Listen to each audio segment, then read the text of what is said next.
نبی کریم صلی اللہ علیہ وسلم ایک مرتبہ سفر میں تھے۔ سفر میں ایسا ہوا کہ ایک جگہ پڑاؤ ڈالا ہوا تھا آرام کرنے کے لیے، تھوڑی دیر سستانے کے لیے بیٹھے تھے صحرا میں۔ دور سے ایک شخص اپنے گھوڑے پہ سوار آتا ہوا دکھائی دیا۔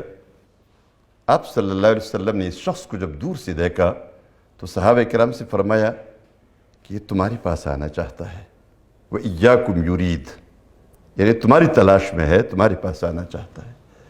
صحابہ کرام نے جب یہ بات سنی تو اللہ کے رسول صلی اللہ علیہ وسلم نے بتائی تھی تو کھڑے ہو کر تھوڑی آگے جا کے راستے میں اس شخص کا انتظار کرنے لگے۔ اب جب یہ انتظار کرنے لگے تو وہ شخص قریب پہنچا، گھوڑے پہ سوار تھا۔ جب وہ قریب پہنچا تو اس کے ہونٹ زخمی تھے، ایسا لگ رہا تھا کہ اس نے کوئی پتے وغیرہ کھائے ہے، کھانا نہیں ملا ہوگا راستے میں، دور سے آیا ہوا ہے۔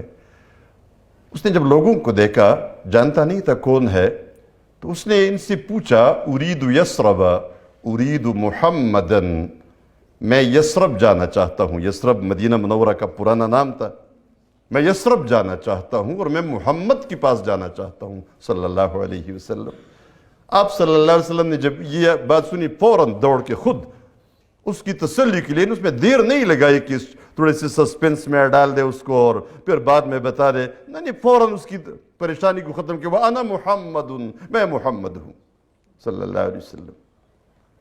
اس شخص نے جب یہ دیکھا کہ مجھے تو اپنی مراد مل گئی تو فوراً کہا یا رسول اللہ، آپ مجھ سے کیا مطالبہ کرتے ہیں؟ آپ مجھ سے کیا چاہتے ہیں؟ آپ صلی اللہ علیہ وسلم کیا چاہتے تھے؟ بس یہ نہیں جلدی جلدی ایمان لے آؤ۔ اس شخص نے کلمہ پڑھ لیا، مسلمان ہو گیا۔ تھوڑی دیر وہ اپنے سواری سے اترا، ایمان لایا، کلمہ پڑھ لیا، اور پھر آپ صلی اللہ علیہ وسلم نے اس کو بٹایا کہ ایمان کے تقاضے اب یہ ہے، آپ نے 5 نمازیں پڑھنی ہے دن رات میں۔ اس نے کہا ٹھیک ہے۔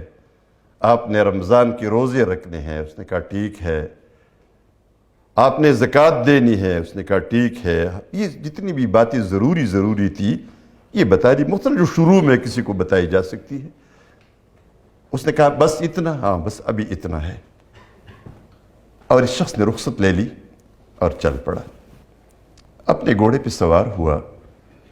چند قدم یہ آگے گیا تھا تو چونکہ صحرا تھا، صحرا میں ایک چوہے نے، جنگلی چوہے نے اپنے لیے وہ بل بنایا ہوا تھا، وہ سوراخ بڑا تھا۔ اس کے گھوڑے کا پاؤں، جو سامنے والا پاؤں تھا، اس کے اندر گیا اور گھوڑا الٹا گر گیا۔ جب یہ گھوڑا گر گیا اس کا تو یہ شخص بھی سر کے بل نیچے گرا۔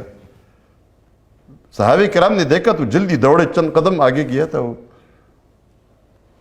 دوڑ کے جب اس شخص کو دیکھا، اس کو اٹھایا تو جان نکل گئی تھی، فوت ہو گیا تھا۔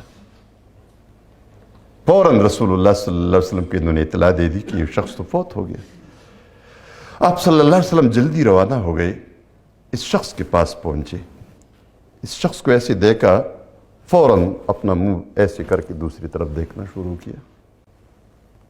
اس کے بعد اس شخص کو نہیں دیکھا اور حکم دیا کہ اس شخص کو پانی کے پاس لے جاؤ، یعنی اس کو غسل دے دو۔ صحابہ کرام نے غسل دیا، خوشبو لگایا، تدفین کے لیے اس کو تیار کیا۔ آپ صلی اللہ علیہ وسلم نے اس کا جنازہ پڑھا اور پھر تدفین کے لیے آپ قبر کے کنارے بیٹھ گئے۔ قبر تیار ہوا، یہ شخص دفن ہوا۔ آپ خاموش بیٹھے تھے، تدفین سے لوگ فارغ ہو گئے تو آپ نے فرمایا اس شخص کی کہانی میں آپ کو نہ بتاؤں؟ اس شخص کی کہانی؟ سب لوگ متوجہ ہو گئے، صحابہ کرام، آپ بتائیے۔ فرمایا یہ ان لوگوں میں سے تھا جس نے عمل بہت توڑا کیا، عمل قلیلا واجر کثیرا، عمل بہت توڑا کیا لیکن اجر بہت بڑا لے لیا، اجر بہت بڑا لے لیا۔ عمل کتنا تھا؟ بس ایمان لایا، چند باتیں سیکھی، ابھی نماز کا وقت بھی اس پر نہیں آیا تھا، ایک نماز بھی نہیں پڑھی تھی۔ تو کیوں؟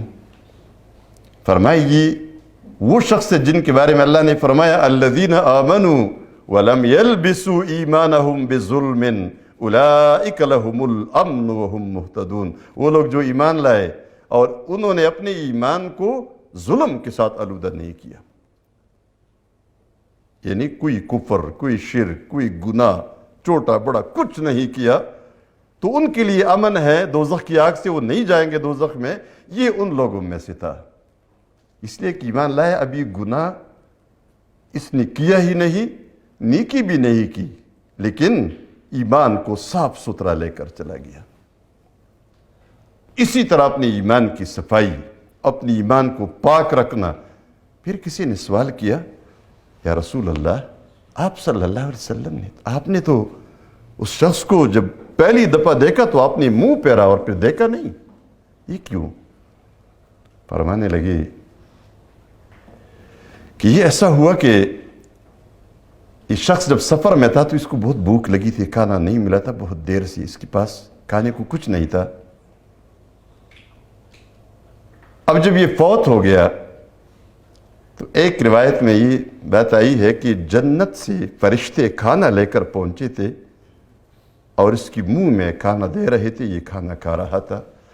دوسری روایت میں ہے کہ جنت سے اس کی حوریں جنت کا کھانا لے کر آئی اور اس کو کھلا رہی تھی، تو گویا اپنے اہل و عیال کے ساتھ جب ہوتا تو میں نے دیکھنا گوارا نہیں کیا کہ میں اس کو دیکھوں۔ اب اہل ایمان، صاف ایمان جو لے کر گیا، آلودہ نہیں کیا ایمان کو، اس کا استقبال پھر کیسے ہوتا ہے؟ لا الہ الا اللہ، لا الہ